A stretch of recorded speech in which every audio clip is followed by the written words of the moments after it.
नमस्ते, लाइव सत्र में आपका स्वागत पहली है। शंका ये है कि परमात्मा का अनुभव कैसे करते हैं।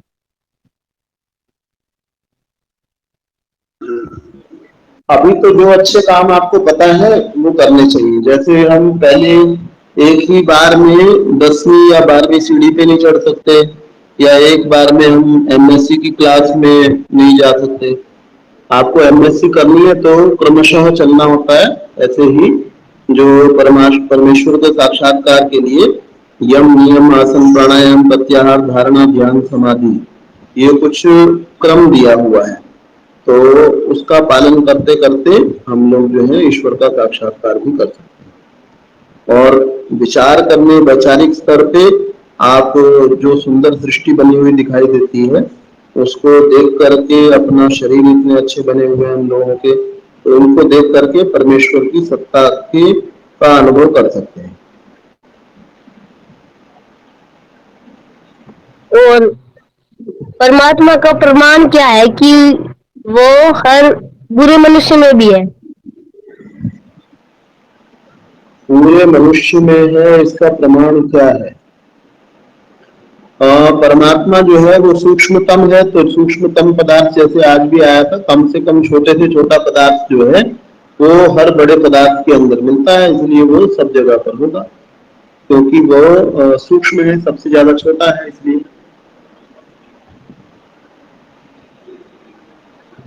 और अभी हमने भजन में सुना था कि तीर्थ, अब ये तीर्थ स्थान का क्या मतलब होता है आचार्य जी। तीर्थ होता है जो दूसरों को तरा दे, तो गुरुजन जो है वो तीर्थ होते हैं। जो अच्छी बात आपको बताते हैं वो तीर्थ होते हैं। तीर्थ होते हैं क्योंकि वो आपको तरा देते हैं, भव सागर से पार उतार देते हैं और आपकी समस्याओं से दूर कर देते हैं। तो जो भी आपको समस्याओं से तैरा दे उसी को तीर्थ कहते हैं। आत्मा पृथ्वी पर क्या करने आती है। आत्मा पृथ्वी पर क्या करने आती है। आत्मा पृथ्वी पर मोक्ष को प्राप्त करने के लिए आती है और अपने पहले किए हुए कर्मों का फल भोगने के लिए आती है। पृथ्वी पर आती है मतलब शरीर धारण करती है, तो पिछले किए हुए कर्मों का फल भोगने के लिए और आगे कर्म करने के लिए, हो सके तो मोक्ष को प्राप्त करने के लिए। आचार्य जी, अगर परमात्मा एक है तो ब्रह्मा विष्णु और महेश क्या है। ब्रह्मा विष्णु महेश परमेश्वर के अलग अलग नाम है ना। जैसे एक ही आपके जो चाचा जी होंगे उनका नाम रमेश हो मान लो, तो कुछ लोग तो उनको रमेश बुलाते हैं, आप उनको चाचा जी बुलाते हो। उसी रमेश जी के ही कोई भांजा है वो उनको मामा जी बुलाता है। रमेश जी एक स्कूल में पढ़ाते हैं, तो उस स्कूल के अंदर उनको सर बुलाते हैं, टीचर बुलाते हैं, मास्टर जी बुलाते हैं। तो एक ही रमेश जी हैं, उन्हीं को लोग मास्टर जी भी कहते हैं, उन्हीं को लोग जो है मामा भी कहते हैं, चाचा भी कहते हैं, पिता भी कहते हैं, भाई भी कहते हैं, बेटा भी कहते हैं, रमेश भी कहते हैं। तो लेकिन उनका मुख्य नाम रमेश है। ऐसे ही परमेश्वर का मुख्य नाम जो है वो ओम है। और ब्रह्मा विष्णु महेश, उसके अलग अलग क्रियाओं के कारण से उसके अलग अलग नाम है। क्योंकि सबसे बड़ा है इसलिए ब्रह्मा कहलाता है, सबको व्याप्त करके रहता है इसलिए विष्णु कहलाता है ना। तो अलग अलग गुणों के कारण से अलग अलग भगवान के नाम है। और ये ब्रह्मा विष्णु महेश तीन ही नहीं है, ऐसे बहुत सारे नाम हैं। क्योंकि हमारे शरीर जो है वो ज्यादातर उसमें पार्थिव पदार्थ है। पार्थिव पदार्थ मतलब पृथ्वी पर जो पदार्थ है उन्हीं से हमारा शरीर बना हुआ है, तो इसीलिए इसको मिट्टी का पुतला कहा जाता है।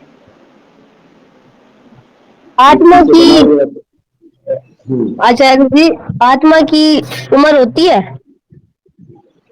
आत्मा अनंत है और अनादि है, इसकी कोई आयु नहीं होती, ये कभी नष्ट नहीं होती है ना कभी बनती है। आचार्य जी, आत्मा किस लिंग की होती है। आत्मा का कोई पुल्लिंग या स्त्रीलिंग कुछ नहीं होता, नपुंसकलिंग कुछ नहीं होता।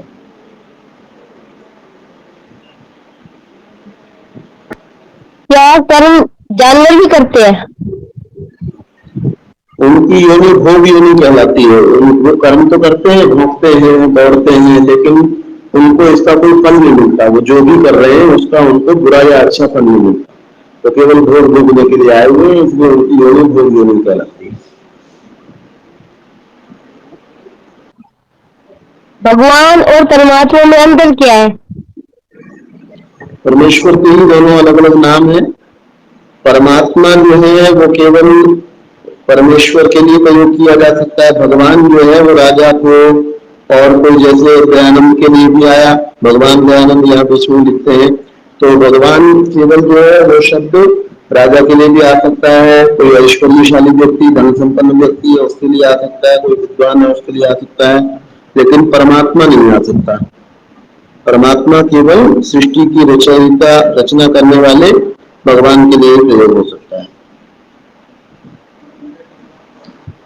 आचार्य जी, किसने बताया कि परमात्मा होते हैं? किसने बताया परमात्मा होते हैं? ये वेद के द्वारा बताया गया है।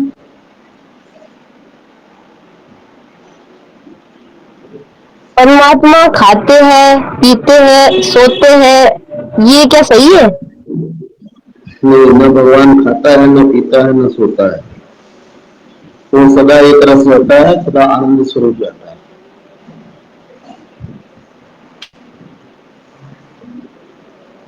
वेद की ज्योति का अर्थ क्या है? हाँ जी। वेद की ज्योति का अर्थ क्या है? वेद की ज्योति का मतलब है वेद के द्वारा जो प्रकाश होता है, ज्ञान का प्रकाश है ना। नॉलेज के अभाव में मनुष्य भटकता रहता है, तो ज्ञान का प्रकाश जो है वो वेद की ज्योति के द्वारा होता है। वेद भी एक प्रकार की रोशनी है, उस रोशनी में आप ठीक कार्य कर पाते हैं। परमात्मा की भक्ति सब कुछ छोड़कर होनी चाहिए या सबके साथ? सब कुछ छोड़ करके भक्ति करने का मतलब ये है कि सबसे ज्यादा जरूरी है, उसको टाल मटोल नहीं करनी चाहिए। हम और कामों में टाल मटोल करें, परमेश्वर की भक्ति में टाल मटोल नहीं करें। आमतौर पे हम लोग ये कहते हैं कि ये तो भक्ति करने का टाइम नहीं मिल रहा है। तो जब हमारे पास खाने का टाइम है, पीने का टाइम है, दौड़ने का टाइम है, उछल कूद करने का टाइम है, पढ़ने का टाइम है, तो ये बात ठीक नहीं है कि परमेश्वर की भक्ति का टाइम नहीं मिला। तो बाकी काम छोड़ करके पहले भक्ति करो, बाकी काम बाद में करो, इसका ये मतलब है। रामायण का वेदों में वर्णन है? नहीं, रामायण का वेदों में वर्णन नहीं है।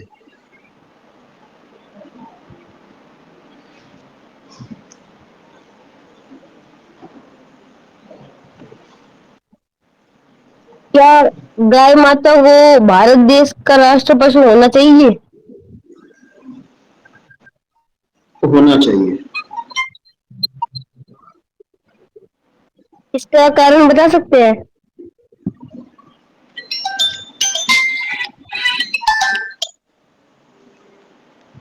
कारण वो हमारा पोषण करने वाली है, इसलिए होना चाहिए। सर्वाधिक पोषण करने वाली है इसलिए। परमात्मा में और आत्मा में क्या अंतर है?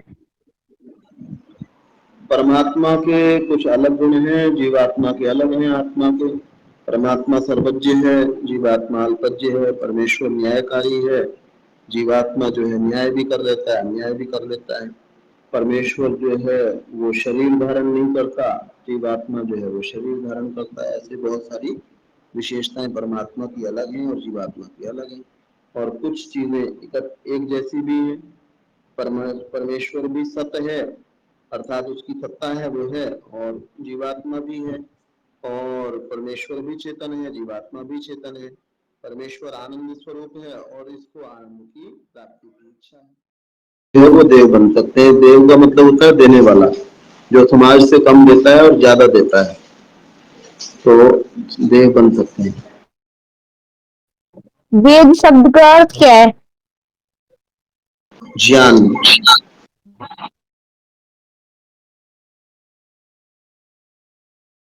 मनुष्य के कर्म परमात्मा लिख के भेजता है या मनुष्य खुद धरती पर आके करता है?